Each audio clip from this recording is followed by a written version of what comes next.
absolutely well. I'm very good here. Welcome back to Nina Ma'am's classes once again. Sorry for being late. Yes, I'm late. As my previous video, I described everything about the participle. Yes, present, past and perfect participle. But today, जो आज मैं video लाई हूँ is going to be very interesting because in this video we will discuss everything about sentences. कि how many types of sentences are there. ये हमने पहले पढ़ चुके हैं कि हम sentences इतने तरह के होते हैं, टेंस इतने तरह के होते हैं, पर आज की वीडियो में जो मैं आपके लिए लाई हूँ वो लेकर आई हूँ कि सेंटेंसेस कितने तरह के होते हैं, कितनी तरह के सेंटेंसेस हम बनाते हैं अपनी डेली लाइफ में. तो देखिए, as written on the board very clearly, types of sentences. There are 4 types of sentences. First is simple sentence. As we talk about everything is a simple way, we can say that it is simple sentences. After that, compound sentences, complex sentences and compound complex sentences. Yes, there are 4 types of sentences. In simple sentence, firstly we will talk about the clauses. Yes, क्या होती है clause? Clauses are it itself a sentence or a part of a sentence. Clauses contain subject and verb. Okay तो कोई भी ऐसे group of words that makes a complete sense is known as clauses और sentences. Okay तो वो close जिसमें verb भी होगी और सब्जेक्ट भी होगा, वो या तो फिर एक सेंटेंस का पार्ट होगा या खुद ही एक सेंटेंस होता है, उसको हम कहते हैं क्लॉज. क्लॉज और सेंटेंस डिफरेंस नहीं होते.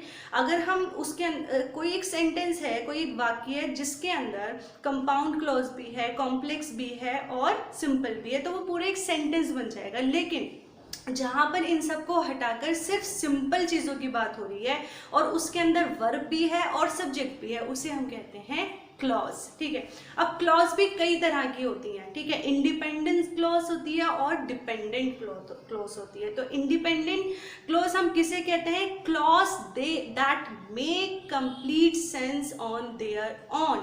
It's known as independent clause. यानी कि वो क्लॉजेस जिसको किसी अदर क्लॉज की ज़रूरत नहीं होती, यानी कि अदर वर्ड्स की ज़रूरत नहीं होती है अपना मीनिंग क्लियरिफाई करने के लिए, उसे को हम इंडिपेंडेंट क्लॉज कहते हैं. और डिपेंडेंट क्लॉज क्या होती हैं? जिन्हें निर्भर रहना पड़ता है इंडिपेंडेंट क्लॉज के ऊपर. ठीक है, डिपेंडेंट क्लॉज वो होती है जिन्हें इंडिपेंडेंट क्लॉज के ऊपर निर्भर रहना पड़ता है. That is why it's called dependent clause. ठीक है, एक एक करके मैं आपको समझाने वाली हूँ. वीडियो पर एंड तक बने रहिए और जो भी मेरे साथ नए जुड़े हैं please do like, subscribe my channel and get good knowledge from my channel about English. Okay, so firstly we will discuss about simple sentences. देखिए, simple sentences में हम पहले इंडिपेंडेंट और डिपेंडेंट क्लोज के बारे में देख लेते हैं कि इंडिपेंडेंट क्लोज क्या होती है? जिसे किसी अदर क्लोज की ज़रूरत नहीं होती, वो खुद ही अपने आप में इंडिपेंडेंट है. ठीक है, जैसे आई लाइक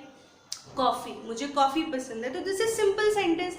इसको किसी भी और चीज़ के लिए किसी की ज़रूरत नहीं है. ठीक है, अब डिपेंडेंट क्लॉज क्या होता है? डिपेंडेंट क्लॉज वो होता है जो कि इंडिपेंडेंट क्लॉज की मदद लेता है कंप्लीट होने के लिए. ठीक है, जैसे कि अगर मैं ये बात कहूँ कि in my eyes you are the winner, ये एक सिंपल सेंटेंस है, इंडिपेंडेंट क्लॉज है. लेकिन अगर मैं इसमें ये ऐड कर दूँ whatever you win the race और नॉट, या मतलब तुम रेस जीतते हो या नहीं जीतते हो, whatever you win the race और नॉट, ये एक ऐसा सेंटेंस लग रहा है जो कंप्लीट नहीं है ना. अगर मैंने इसको किसकी ज़रूरत है? एक इंडिपेंडेंट क्लोज की ज़रूरत है. तो इंडिपेंडेंट क्लोज मैंने कहा कि you are the winner in my eyes whether you win the race और नॉट, है ना. तो लास्ट वाले सेंटेंस को पहले वाले सेंटेंस की ज़रूरत हुई अपना सेंस कंप्लीट करने के लिए. तो ये बात होती है डिपेंडेंट और इंडिपेंडेंट क्लॉज की. अब देखिए, सिंपल सेंटेंस में इंडिपेंडेंट क्लॉज होंगी सारी. जैसे मैंने आपको एग्जांपल दिया, आई लाइक कॉफ़ी. ठीक है, ये एक सिंपल सेंटेंस हो गया. After that compound sentence. Compound sentence में क्या होता है? कंपाउंड का मतलब ही क्या होता है? कंपाउंड केमिस्ट्री में यूज होता है ना कंपाउंड. उसमें क्या होता है कि 2 कंपोनेंट को जोड़ा जाता है आपस में, है ना. तो यहाँ भी क्या होगा? कंपाउंड सेंटेंस वो होते हैं जहाँ पर 2 इंडिपेंडेंट क्लॉज आपस में जुड़ी होती हैं. ठीक है, जैसे एक मैंने लिखा आई लाइक कॉफ़ी और मैं दूसरा यहाँ पे लिखूँ, जैसे फर्स्ट मैंने लिखा आई लाइक कॉफ़ी और मैंने सेकंड लिखा यू लाइक टी, है ना। तो दोनों ही अलग अलग है, दोनों ही इंडिपेंडेंट है, ठीक है। इनको किसी अदर की जरूरत नहीं है अपना सेंस कंप्लीट करने के लिए, लेकिन हम इनको जोड़ेंगे तो जोड़ने के लिए हमें यहाँ पे किसका यूज करना पड़ेगा, एंड का यूज करना पड़ेगा। तो यहाँ ये एंड का यूज करने से मेरा एक सेंटेंस बन गया, लेकिन सेंटेंस बना कौन सा, कंपाउंड बना, क्योंकि यहाँ पे इंडिपेंडेंट क्लॉज है और यहाँ भी इंडिपेंडेंट क्लॉज है, और इस क्लॉज को जोड़ा किसने है, एंड में जोड़ा है। और जब भी लाइक कंपाउंड सेंटेंस में दो इंडिपेंडेंट क्लॉजेस जुड़ती हैं तो हम वहाँ पर यूज करते हैं कोऑर्डिनेट कंजक्शन का। कोऑर्डिनेटिंग कंजक्शन वहाँ यूज होते हैं जहाँ दो इंडिपेंडेंट क्लॉज जुड़ती हैं, तो ये जो एंड है वो कोऑर्डिनेट कंजक्शन है।